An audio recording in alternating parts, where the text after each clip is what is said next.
Selamat pagi Bapak dan Ibu, para devosan kerahiman ilahi. Bacaan hari ini dari buku harian Santa Faustina, nomor 442 sampai dengan 444. Pernah ketika Bapak pengakuanku sedang merayakan misa, aku melihat seperti biasa, kanak-kanak Yesus ada di altar.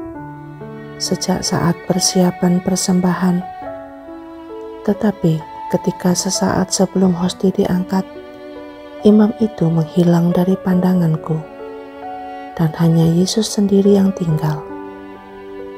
Ketika saat pengangkatan hosti mendekat, Yesus mengambil hosti dan piala dengan tangannya yang mungil, dan mengangkatnya bersama-sama, sambil menengadah ke surga. Dan sesaat kemudian aku sekali lagi melihat Bapak pengakuanku. Aku bertanya kepada kanak-kanak Yesus, di mana imam berada pada waktu aku tidak melihatnya. Yesus menjawab, di dalam hatiku. Tetapi aku tidak dapat memahami sesuatu pun lebih dari kata-kata Yesus. Pada suatu kesempatan, aku mendengar kata-kata ini, aku ingin agar engkau hidup menurut kehendakku dalam lubuk jiwamu yang paling rahasia. Aku merenungkan kata-kata ini yang berbicara dengan jelas kepada hatiku. Ini terjadi pada hari pengakuan dosa untuk kongregasiku. Ketika aku pergi ke pengakuan dosa dan mengakukan dosa-dosaku, imam mengulangi kepadaku kata-kata yang sama yang telah dikatakan Tuhan sebelumnya. Imam itu mengucapkan kata-kata yang mendalam ini kepadaku. Ada 3 tingkat dalam menggenapi kehendak Allah.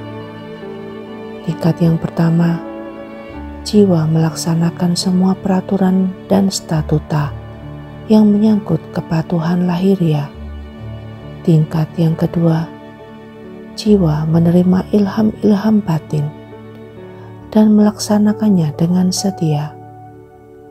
Pada tingkat yang ketiga, jiwa yang berserah penuh kepada kehendak Allah, membiarkan Allah menggunakannya dengan bebas, dan Allah melakukannya dengan seturut perkenannya, dan jiwa itu menjadi alat yang patuh di tangan Allah.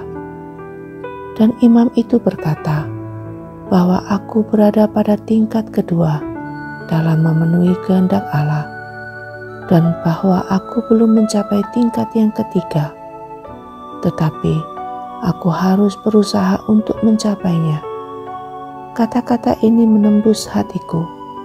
Aku melihat dengan jelas bahwa Allah sering memberikan kepada imam ini pengetahuan tentang apa yang terjadi dalam lubuk jiwaku. Ini sama sekali tidak mengherankan aku. Sungguh aku bersyukur kepada Allah bahwa Ia telah memilih orang seperti itu. Yesus, Engkau andalanku.